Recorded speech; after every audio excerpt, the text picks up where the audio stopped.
शहीद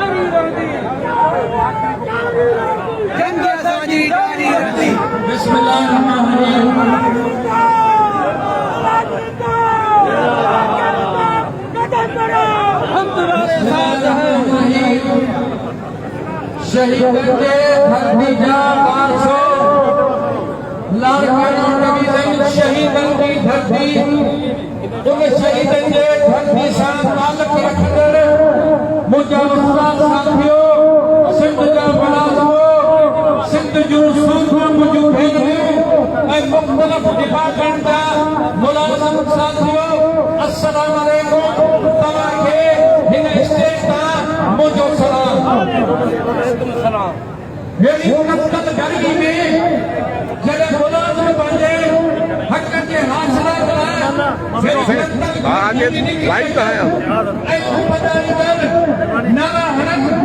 यकीनन तव्हां सम्झो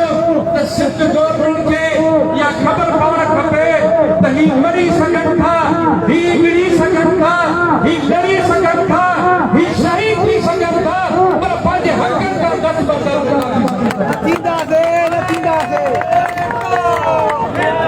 ही सिंध जा कारा कानून, ही सिंध गवर्नमेंट जा हुक्मरान, ही सिंध के अवाम खे, ही सिंध जे मज़लूम मुलाज़िमनि खे ही ख़तमु करणु घुरनि था। ही पिनण जा आदी आहिनि, ही मुलाज़िमनि खे बि पिनण ते मजबूर कनि था, पर असीं ॿुधणु घुरनि था त असीं तव्हांखे पिनाए सघूं था, पर पंहिंजो हक़ तव्हांखे वठणु दोस्तों। ही सिंध एम्प्लॉइज अलायंस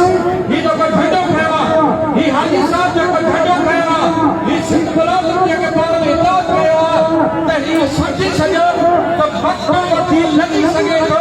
पर असीं पंहिंजे तमामे हक़दार दस्तबरदार न थी सघूं था।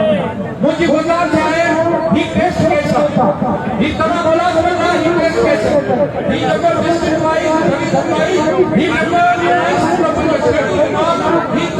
टेस्ट केस आहे, असुल केस जेको आहे, असुल मोर जेको आहे उहो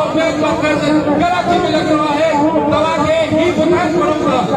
तव्हां सां तफ़सीली गुफ़्तगू हली सघो, पर तव्हां पाण सां कपिड़ा न पर इहे सम्झो त कफ़न खणी हलंदव। कराची जे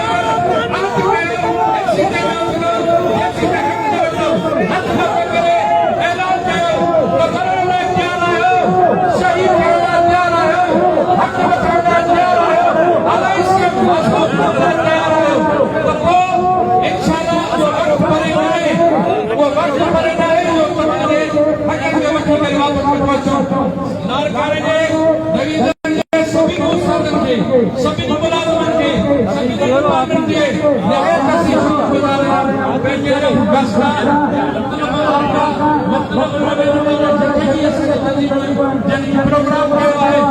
जस कयो आहे, ग़रीबी जो पासो ही गुज़ारिश कंदासीं त मैनेज कयो। ही दोस्त सभु तकलीफ़ करे